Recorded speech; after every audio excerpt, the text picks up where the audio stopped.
about rigging up your ski, all the key essentials that we have that's rigged up on a ski for toe surfing or any kind of stuff that you're doing in the surf. So first off, strapped on the hood,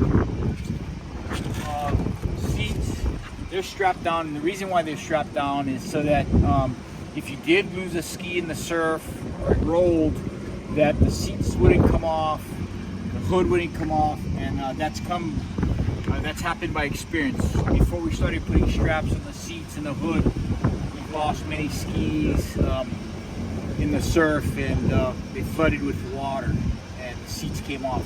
So that's why that's there. It's to minimize that from happening.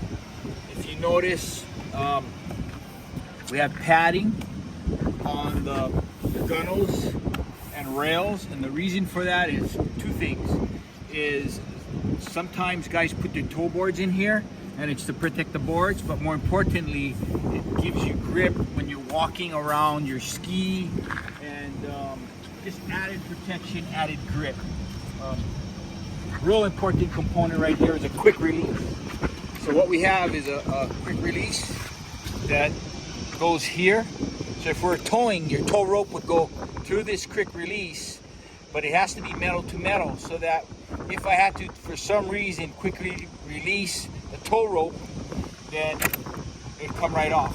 But if you connect this rope to metal, when it opens, it's gonna get stuck like that, okay? So you have to make sure that you open it, that you clip it on metal to metal. Okay, so the other thing is, right here is a rescue ring. This has come in very handy over the years. I actually developed this about maybe 15, 20 years ago, and today the guys are all using it out at Piahi, otherwise known as Jaws, but they're using this rescue ring because there's so much water moving, so much boil, and when you come in for a rescue, it veers you off to the left or to the right. This gives you a much bigger radius to come in and make a rescue. Just like this, and the person ends up right on the sled they did. But the thing is, you want to be sure that you measure this. Wherever you attach it, make sure it's measured. So if it's too far back, if it's back here, the person isn't going to be able to get onto the sled. So if you notice, it's just in the middle of the upper 1/3, the lower upper 1/3 of the sled is where you want this to end up, so that the person would actually end up rolling on right here. Okay? So, okay. Locking carabiners for your sled. Make sure they're locked so they can't open.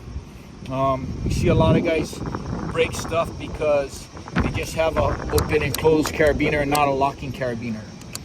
The other thing is we have bungee cords that are strapped to the sled. This comes in really handy for a spare foiling board, another tow board, but just gives you more ability to strap stuff down. And so play with that. Make sure you look at how you want to set up your ski.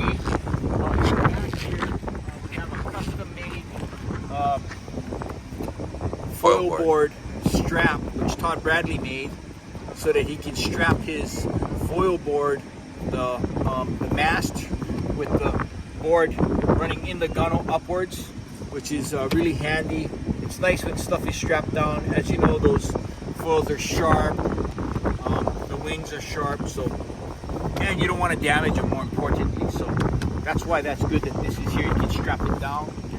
Moving along here is, this is another, this is to strap his board. Once his board is loaded in here with his foil mast here, this is another strap to strap that down, which is really, really nice.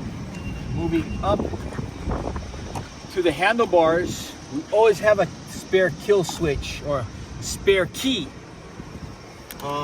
Today we no longer wear our key on our right hand. Today we click it onto our life vest or your radio harness so that it's in the middle, so that you can work both on your left and your right. So that's what happens there. But if you were to fall off, that key comes out, somebody could easily come on and put the next key in. And so you always want to make sure you have a backup key. That's part of safety. You always want to make sure you carry an anchor, a small anchor in the front, enough rope to set an anchor. And the other thing is we run these carabinered bungee with flatline strap over it. And it's real easy because it's stretched enough for you to tie up to the dock, and it's just real easy to work with. Again, I can't say enough about the wings that go onto the skis. They don't hamper any performance whatsoever on the ski. It does nothing but enhance the capabilities of the ski. Number one, minimizes the chance of flipping over.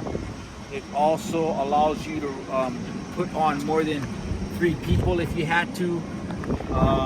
And it also stops you if you pro dive down a wave, pop the bow up. And also when you're punching through waves, when you punch through a good sized wave and all that white water is on you, the flotation of the wing allows you to pop up to the surface sooner and keeps the vessel level. Yeah. So this wing was developed, now we're going on maybe 9 years. Yeah. That this wing was developed. It was developed by, we did a lot of testing with the wing. Brian, Todd, myself, and today this is the way to go. There's no better way than to have a wing on a ski. It makes everything safe. If your ski sinks, your ski's gonna float because you have this tube to keep you afloat. You're not gonna completely sink your ski. I mean, I can just go on and on how much of a plus versus a minus having a wing on your ski is. A sled, there's a lot of variety of sleds out there. We have tested and developed these sleds along with Todd Bradley, Brian, Kialana, and myself have done extensive, and Jimmy Stewart have done extensive testing with sleds. And over the years, through trial and error, I think we've come up with a sled that is pretty durable these days, that can probably last going over 4 years. The straps, the D-rings, everything, I think we got it down to where it's pretty dialed in. The pressure valve, the pressure release valve. I mean, there's a lot of stuff out there, and whatever you can afford, whatever works. But if you want to get good stuff that has been truly tested and truly developed with good input and corrections made so that it's user friendly for all types of activity, whether you're towing, whether you're primary rescue, whether you're doing mission work. So this is just an awesome piece of equipment that was developed.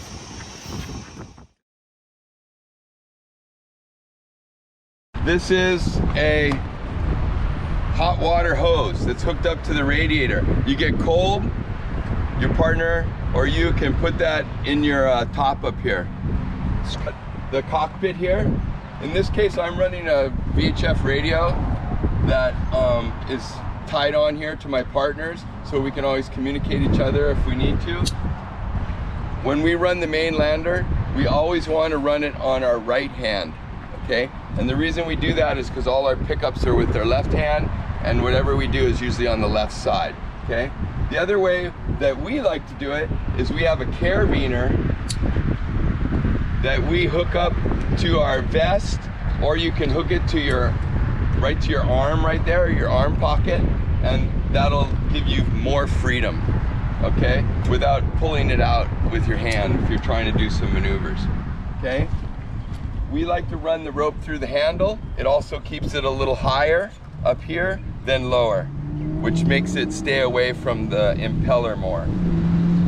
This is our design for how we hold our foils on the hatch right here, and I'll do a little video of how we built that for you later, but it's kind of handy if you're carrying 2 foils. You can just strap it on right there. That's it. You know, number one, you got to get all your certifications. So you got to get your JetSki basic certification, then you got to get your tow certification as part of being able to even attempt to going out there and tow surfing. So 3 tips. You should always go with another backup ski, or work in pairs of 2 skis. So that's 4 guys. And then the other thing is, make sure you guys don't cut through the lineup. I think that's one of the biggest problems. Guys, like, they start cutting corners so they can get as much waves as they can. But and then it turns into monkey see, monkey do. Everybody starts doing that. So always go around the outside, get back in line. And the other thing is, make sure you have some sort of communication, whether it be a cell phone, so that if something goes wrong, you can call to get assistance.